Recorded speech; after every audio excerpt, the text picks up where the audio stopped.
El ex canciller está en línea con nosotros, le agradecemos el contacto. ¿Qué tal? Buen día, Diego, buena semana, ¿cómo va? ¿Qué tal? ¿Cómo le va? Buen día y buen año. Igualmente. Diego, ¿cuál es la conclusión sobre lo que pasó ayer? Si es posible abordar alguna idea sobre este hecho peligroso realmente ocurrido en Brasilia. Yo creo que todavía es temprano para sacar conclusiones, porque el hecho está en tránsito. No sabemos qué puede ocurrir en los próximos días. Inclusive, lo que vimos es lo que vimos todos por televisión, un desborde de una masa de gente que obviamente ha habido negligencia o complicidad o una mezcla de los dos por parte de las autoridades del Distrito Federal de Brasilia. Yo conozco bien Brasilia.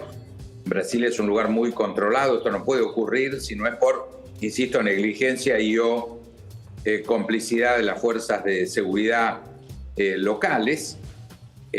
Ahora entra la investigación judicial. El Poder Judicial en Brasil es muy independiente, es decir, que sabremos efectivamente qué pasó, quién contrató los más de 170 micros que parece que están involucrados, el acampe de gente fuera de Brasil. Hay una cantidad de hechos para investigar, para saber cuál es la dimensión real de este episodio, así que hay que mirarlo con la preocupación, por supuesto, de un hecho que tiene esta rimbombancia, la ocupación de los 3 edificios que están juntos en la Plaza de los Tres Poderes en Brasilia, pero que indudablemente llamó la atención y la preocupación de todo el mundo. Hablábamos con un profesor universitario hace un ratito en Brasil y él decía que esto es la insurrección de la derecha, de sectores bolsonaristas que quieren el caos y que no permiten que un gobierno como el de Lula asuma o tenga un gobierno tranquilo. ¿Qué piensa, Diego? Bueno, hay que pensar que la derecha y centro derecha representada en la candidatura del expresidente Bolsonaro sacó casi la mitad de los votos, 57, 58 millones de votos en Brasil. Tiene una enorme representación en los estados y en los más importantes. Tomó el control, ganó en San Pablo, Río de Janeiro y Minas Gerais, que son los 3 estados más importantes en términos de población y de nivel industrial. Tiene primera minoría en la Cámara de Diputados y en la Cámara de Senadores. Tiene miles de localidades locales, intendencias. Es decir, hay una estructura de poder muy importante, muy equilibrada en Brasil. Yo apostaría, al margen de lo que ocurra, insisto, en los próximos días, que esto es un episodio de una manga de trasnochados, obviamente de extrema derecha, obviamente, porque así lo dicen, partidarios del expresidente Bolsonaro, que incuestionablemente incitó a que esto ocurriera, al margen de que la justicia va a determinar si tuvo o no responsabilidad concreta en los episodios, pero que incitó a esto durante los últimos 60, 90 días, no hay ninguna duda. Así que veremos lo que ocurre, pero yo tengo total confianza en la solidez de las instituciones representativas en Brasil y que el episodio va a ser rápidamente metabolizado por la vida representativa y democrática en el Brasil. ¿La respuesta de Bolsonaro alcanza para sacarlo de la foto o no? No, para mí no fue contundente, fue tardía, a última hora de la noche.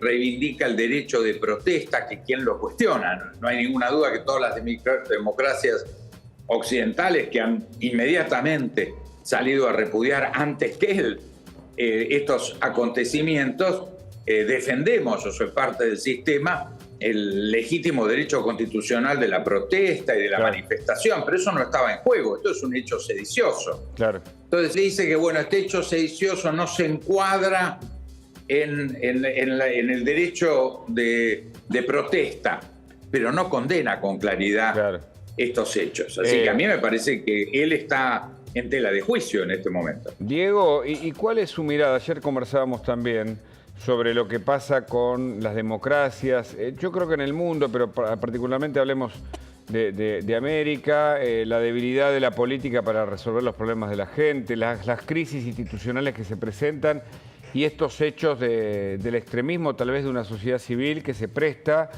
a la violencia incluso. Bueno, yo creo que en esto hay varios capítulos. Uno es que el sistema democrático de los últimos 30, 40 años en la región no ha dado una respuesta en términos de inclusión, redistribución de ingresos, el combate a la pobreza, suficientemente efectivo. Esto es una deuda que tiene la democracia, se resuelve con más democracia, a mi juicio, no con la sustitución o la derogación del sistema democrático, pero hay una deuda. Segundo dato a tener en cuenta, se ha producido una especie de decisión entre el sistema representativo y la calle.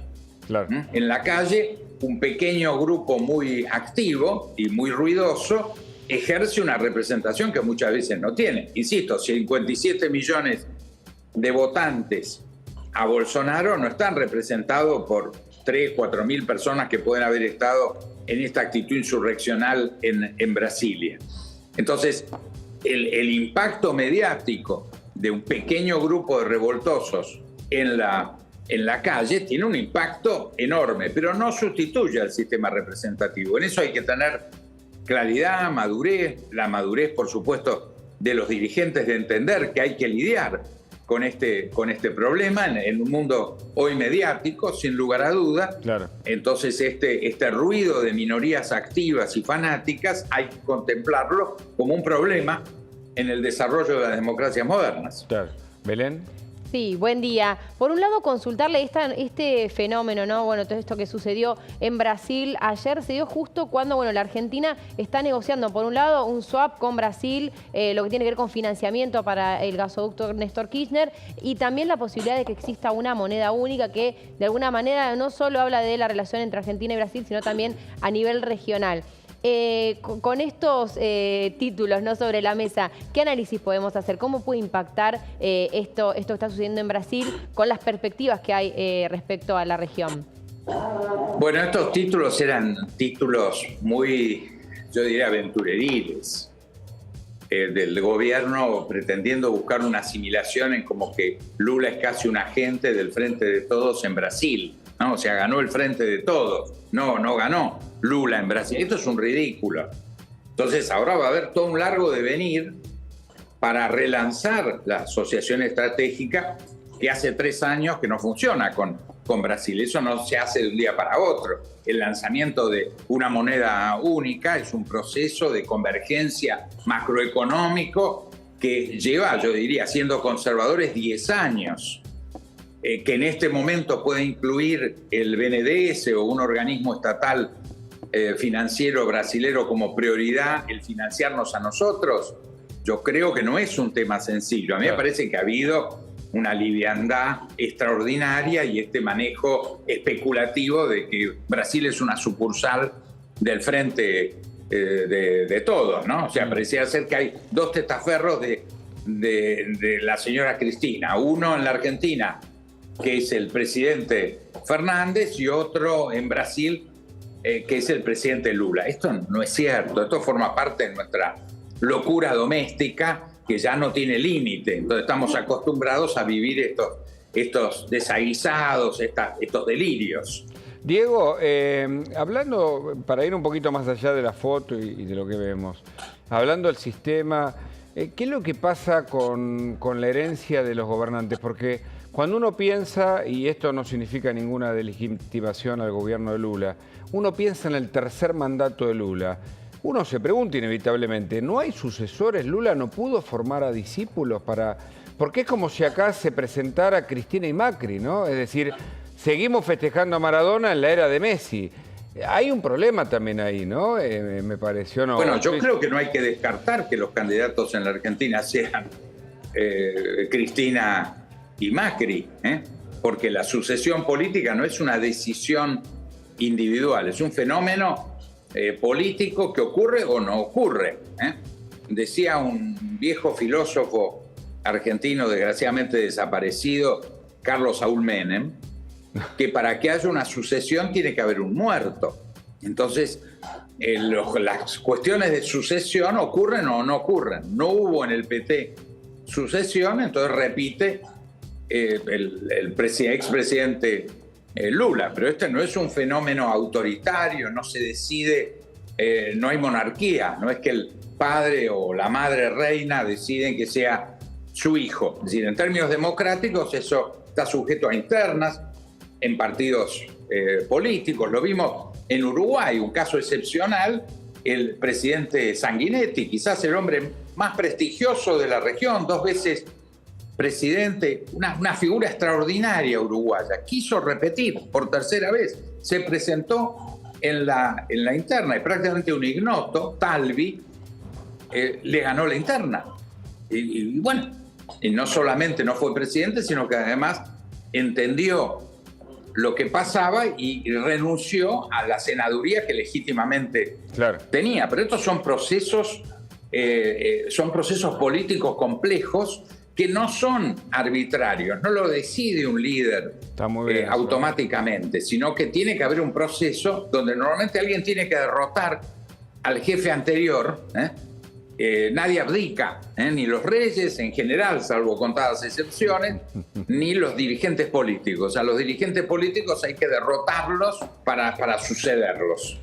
Interesante, la verdad que, Diego, muy, muy bueno escucharte, interesante. El fenómeno de la política me resulta incluso tan complejo a veces que es difícil de desgranar. Bueno, pero en esto... Disculpame, me metiste en el tema, estábamos hablando de un hecho internacional, pero esto lo local es tan internacional como lo que ocurre afuera, todo es internacional.